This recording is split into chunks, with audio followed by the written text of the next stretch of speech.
बिस्मिल्लाहिर्रहमानिर्रहीम नहमदुहु व नसल्ली व नसल्लिम अला रसूलिल करीम अम्मा बाद फ़अऊज़ु बिल्लाहि मिनश शैतानिर रजीम बिस्मिल्लाहिर्रहमानिर्रहीम।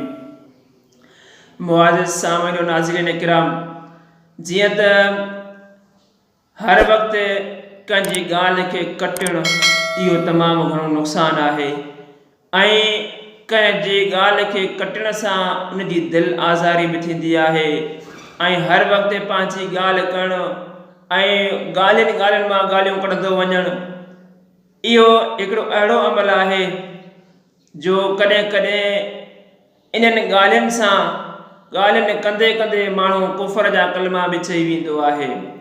सो असांखे हमेशह घटि ॻाल्हाइणु घुरिजे, छो त हज़रत ईसा अला नबीना अलैहिस्सलाम खां कंहिं माण्हुनि पुछियो ऐं अल्लाह जा नबी त असांखे जन्नत में वञण जो कहिड़ो आसान रस्तो आहे? त पाण फरमायूं त पंहिंजी ज़बान खे ख़ामोश कयो, बंदि कयो। त उन्हनि अर्ज़ु कयो, या नबी, ए अल्लाह जा नबी, इहो कीअं मुमकिन आहे जो असां ॻाल्हायूं न ज़बान बंदि करे छॾियूं?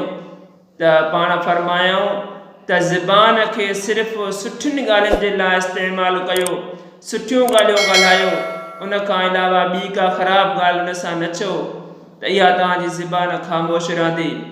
ऐं ॿी रिवायतुनि में ईंदो आहे त हज़रत इमाम मोहम्मद ग़ज़ाली रहमतुल्लाह अलैहि फरमायो त चुप रहण वारे शख़्स जे लाइ ॿ खूबियूं गॾु थियनि थियूं।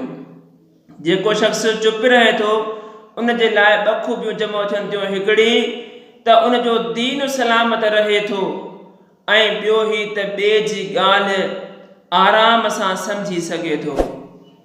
हज़रत सैयदना सुफ़ियान बिन उयैना रहमतुल्लाह अलैहि फरमाइनि था, असमतु ज़ैनुल लिल आलिम व सितरुल लिल जाहिल। हज़रत सुफ़ियान रहमतुल्लाह अलैहि फरमायो त ख़ामोशी आलिम जे लाइ सींगार आहे ऐं जाहिल जे लाइ वरी सितर पर्दो आहे।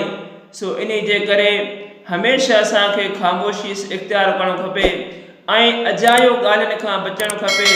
अजायो ॻाल्हाइण खां बचूं ऐं ख़ामोशी इख्तियार कयूं, सुठी ॻाल्हि चऊं त अल्लाह तबारक तआला असांखे जन्नत अता फरमाईंदो ऐं इहे ॿई खूबियूं बि नसीब थी वेंदियूं, याने असांखे दीन असांजो बची पवंदो ऐं असांखे ॿिए जी आसानी में ॻाल्हि सम्झ में अची वेंदी। सो अल्लाह तबारक तआला असांखे फ़ुज़ूल गोईअ खां बचाए। वमा अलैना इल्लल बलागुल मुबीन।